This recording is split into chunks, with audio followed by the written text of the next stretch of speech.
Vous avez besoin d'un espace publicitaire pour faire connaître votre société ou vos produits? Seul Guérita TV Monde peut vous satisfaire. Pour tout renseignement, contactez le 00229 91 19 10 10. Guérita TV Monde, le leader des web TV.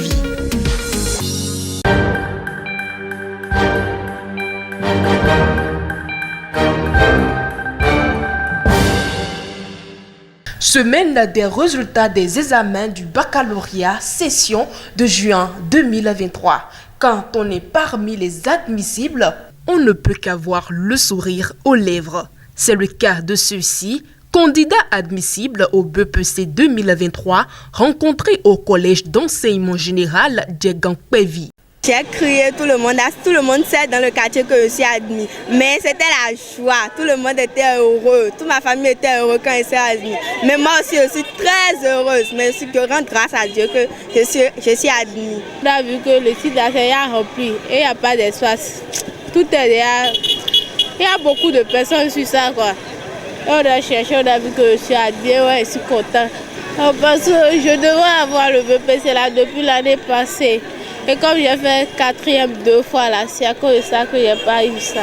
Au lendemain de la proclamation des résultats, ils ont pris part aux épreuves orales et sportives. À l'ouverture de l'enveloppe aujourd'hui, nous avons découvert tous ensemble avec les candidats que nous avons 3 épreuves à administrer.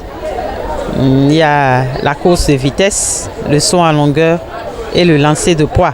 Nous avons déjà pris une partie des candidats, des 4 centres qui nous ont été confiés, c'est-à-dire le lycée Tofa, le CEG d'Owa, le CEG de Djegan-Pévi et puis le CEG de l'Unité. Comme leurs frères brevetés, les candidats au baccalauréat session de juin 2023 sont déjà situés sur le sort. Le taux de réussite au niveau national est de 63,08%. L'Atlantique caracole en tête et les collines tiennent la lanterne rouge. L'actualité de cette semaine n'est pas que éducative. Dans la ville de Porto Novo, notamment au quartier Drado, l'un des 5 sites de relogement des commerçantes du marché Wando est désert. Et pour cause, nous sommes confrontés à de nombreuses difficultés ici. Il y a la mévente. Personne ne vient sur ce site. Les 5 sites au total qui sont mis à notre disposition. Compte tenu de la mévente, le site est abandonné. Nous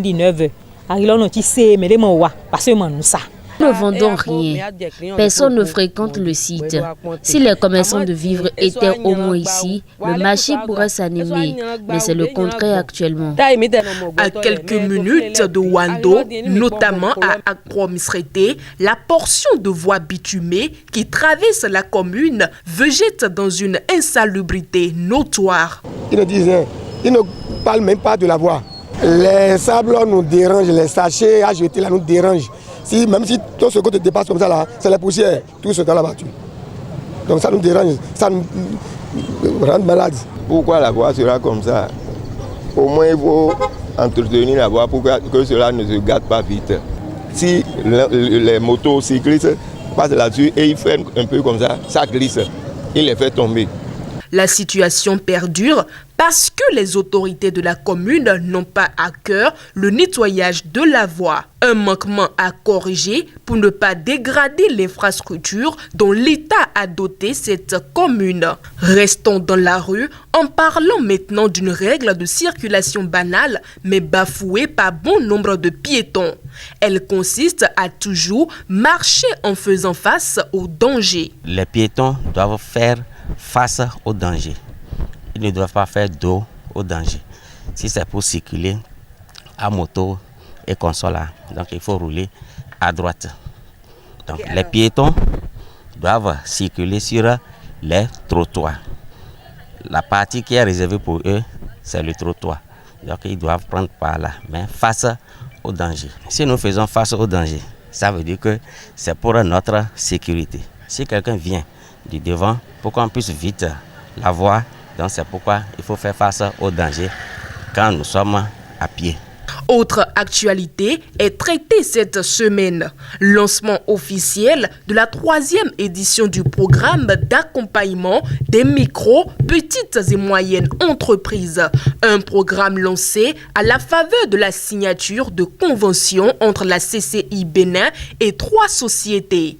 Les piliers retenus pour cette édition sont l'accès au marché, l'autorisation de mise sur le marché des produits agroalimentaires, des produits cosmétiques et la certification des produits. À la Chambre de commerce et d'industrie du Bénin, nous avons un rêve porté par le président de la Chambre de commerce, c'est que le Bénin devienne la vallée de la qualité. Nous, on pense, avec tout ce que le gouvernement fait, que l'on ne peut pas nous mettre au rang des derniers et que notre objectif, c'est de pouvoir être toujours en tête. Cette semaine, la mandature 2023-2024 du club Everest Toastmasters a ouvert ses activités avec l'entrée en fonction du nouveau président de ce club. Une mandature qui s'installe sous le thème de la révélation. Le thème révélation, qui est la vision de notre club, ne doit pas être un vain mot. On l'a expliqué de long en large à travers les différentes actions que nous comptons mener. Donc on a pris la décision de faire la quasi-totalité de nos sessions en présentiel pour favoriser ces membres-là. Pour cette mandature, le mot d'ordre est la culture de l'excellence. Avoir une idée claire sur ce que nous disent ou ce que recommande le mouvement Toastmasters, c'est aussi simple que ça. Ce n'est qu'à ce seul prix que nous allons atteindre cette excellence-là.